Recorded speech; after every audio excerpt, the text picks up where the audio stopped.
கர்த்தருடைய பரிசுத்த நாமத்திற்கு ஸ்தோத்திரம்.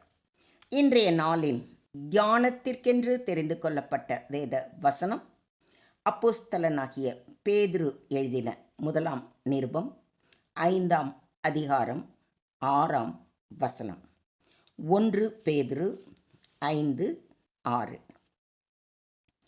ஆகையால் ஏற்ற காலத்திலே தேவன் உங்களை உயர்த்தும்படிக்கு அவருடைய பலத்த கைக்குள் அடங்கி இருங்கள்.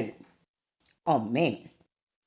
இன்றைய தியான வசனத்தின் ஆரம்பத்தில் ஆகையால் என்று ஆரம்பிக்கிறார். ஆகையால், அதனால், ஏற்ற காலத்தில் தேவன் உங்களை உயர்த்தும்படிக்கு என்று சொல்கிறாரே, எதனால் என்பதை அறிய இதற்கு முந்திய வசனங்களை சற்று கவனிப்போம். இந்த அதிகாரத்தை உங்களில் உள்ள மூப்பருக்கு உடன் மூப்பனும், கிறிஸ்துவின் பாடுகளுக்கு சாட்சியும், இனி வெளிப்படும் மகிமைக்கு பங்காளியுமாய் இருக்கிற நான் புத்தி சொல்லுகிறது என்னவென்றால் என்று ஆரம்பிக்கிறார். அப்போஸ்தலனாகிய பேதுரு வயதிலும் அனுபவத்திலும் முதிர்ந்தவர் என்ற உரிமையில் மூப்பர்களுக்கும் இளைஞர்களுக்கும் புத்தி சொல்ல வேண்டியது தனது கடமை என்று உணர்ந்தவராய் இங்கு பேச ஆரம்பிக்கிறார். உங்கள் பொறுப்பில் இருக்கும் கடவுளின் மந்தையை நீங்கள் மேய்த்து பேணுங்கள். கட்டாயத்தினால் அல்ல, கடவுளுக்கேற்ப மன உவப்புடன் மேற்பார்வை செய்யுங்கள். ஊதியத்திற்காக செய்யாமல் விருப்போடு பணி செய்யுங்கள். உங்களிடம் ஒப்படைக்கப்பட்டவர்களை அடக்கி ஆளாமல் மந்தைக்கு முன் மாதிரிகளாய் இருங்கள்.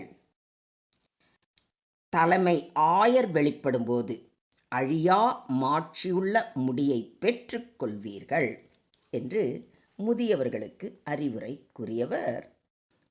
அந்தப்படி இளைஞரே, மூப்பருக்கு கீழ்ப்படியுங்கள். நீங்கள் எல்லாரும் ஒருவருக்கொருவர் கீழ்ப்படிந்து மனத்தாழ்மையை அணிந்து கொள்ளுங்கள். பெருமை உள்ளவர்களுக்கு தேவன் எதிர்த்து நிற்கிறார், தாழ்மை உள்ளவர்களுக்கோ கிருபை அளிக்கிறார். ஆகையால், அங்கதான் அதனால என்ன பண்ணணுமா? ஏற்ற காலத்திலே தேவன் உங்களை உயர்த்தும்படிக்கு அவருடைய பலத்த கைக்குள் அடங்கி இருங்கள் என்று அறிவுரை வழங்குகிறார். இப்பொழுது ஆகையால், அதனால் என்ற வார்த்தைக்கான காரணமும் விளக்கமும் உங்களுக்கு நன்றாக புரிந்திருக்கும் என்று நான் விசுவாசிக்கிறேன். புரிஞ்சிருச்சு இல்லைங்களா? எவ்வளவுக்கெவ்வளவு நம்மை தாழ்மைப்படுத்தி அவரது வார்த்தைகளுக்கு பொறுமையுடன் காத்திருக்கிறோமோ அந்த அளவுக்கு ஏற்ற சமயத்தில் தேவன் நம்மை உயர்த்துவார்.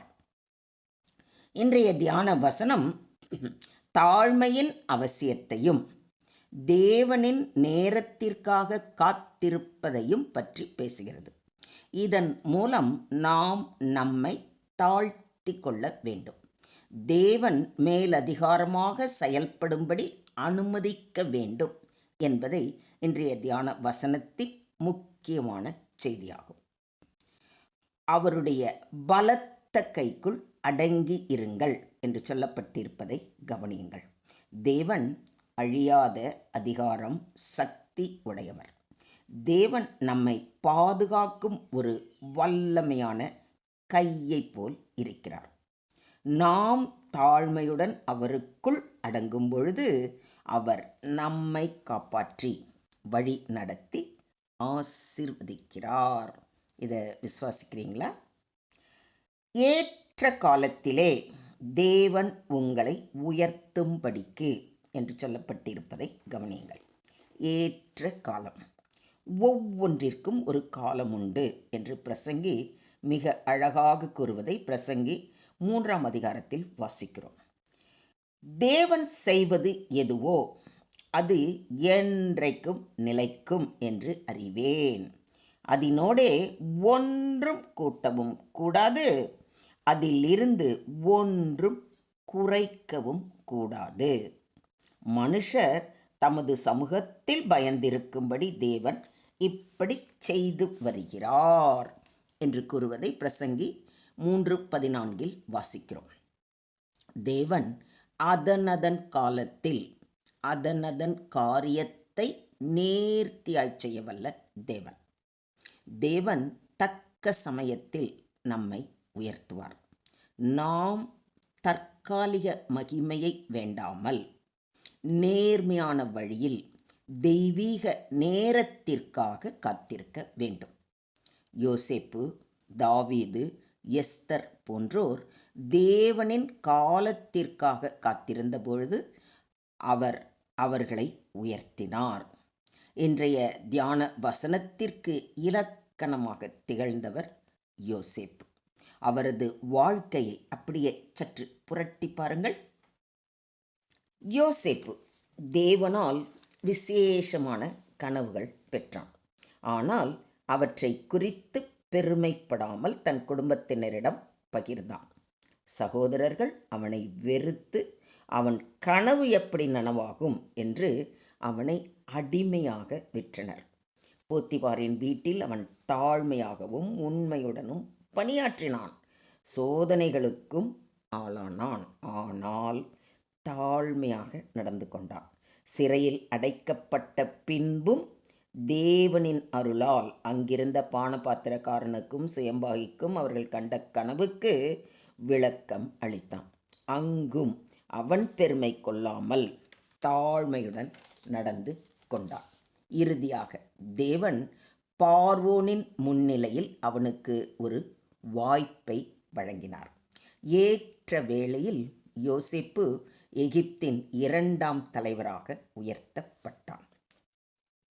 யோசேப்பின் வாழ்வில் இருந்து நாம் கற்றுக்கொள்ளும் பாடம், தேவன் சோதனைகளின் வழியாக நம்மை தாழ்த்துகிறார், ஆனால் அவை நம்மை உயர்வுக்கு தயார் செய்யும்.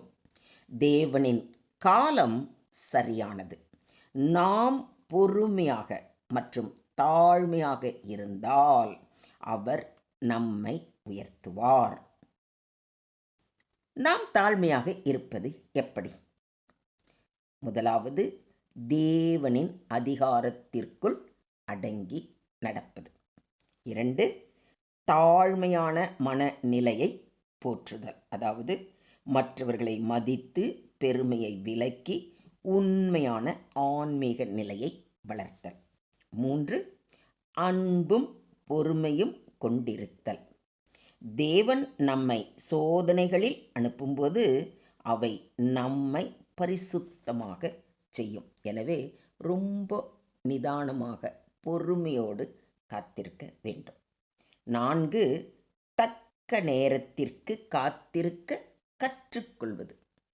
இந்த காத்திருக்கிறதுங்கிறதே நம்மளுக்கு அதுவும் இப்போ இருக்கிற ஜெனரேஷனுக்கு அந்த பொறுமையே கிடையாது. எல்லாமே அவங்களுக்கு இன்ஸ்டன்ட், எல்லாமே ஃபாஸ்ட்டு தான். ஃபாஸ்ட் ஃபுட்டு, இன்ஸ்டன்ட் டெலிவரி, அந்த மாதிரி தான் எதிர்பார்க்குறாங்க. அந்த காத்திருக்கிற, அதனால தான் இங்கே தக்க நேரத்திற்கு காத்திருக்க கற்றுக்கொள்வது ரொம்ப ரொம்ப முக்கியம். தேவன் எப்பொழுதும் நமது நன்மைக்கே செயல்படுகிறார் என்ற விசுவாசத்துடன் தேவனிடம் தாழ்மையாகி அவர் சமூகத்தில் பொறுமையாக காத்திருக்கும் பொழுது அவர் நம்மை மிகுந்த ஆசீர்வாதத்துடன் உயர்த்துவார். யோசேப்பின் வாழ்க்கையைப் போலவே நம்முடைய வாழ்க்கையிலும் தேவன் தக்க நேரத்தில் உயர்வை கொடுப்பார். இதை விசுவாசிக்கிறீங்களா? மொத்தத்தில் இன்றைய தியான வசனம் மூலம் நாம் கற்றுக்கொள்ளும் பாடம், தாழ்மையுடன் தேவனை சார்ந்து இருக்க வேண்டும். தெய்வீக நேரத்திற்காக பொறுமையாக காத்திருக்க வேண்டும். தேவன் எப்பொழுதும் நன்மை செய்வார் என்பதில் நம்பிக்கை வைத்திருக்க வேண்டும். கர்த்தருக்கு முன்பாக தாழ்மைப்படுங்கள், அப்பொழுது அவர் உங்களை உயர்த்துவார் என்ற சத்தியத்தை மறவாமல் அவருடைய சமூகத்தில் நம்மை தாழ்த்தி அவர் கரத்தில் ஒப்பு கொடுப்போம். அவரே ஏற்ற காலத்தில் நம்மை உயர்த்தி ஆசிர்வதிப்பாராக. தேவனுக்கே மகிமை உண்டாவதாக. ஆமேன், ஆமேன், ஆமேன்.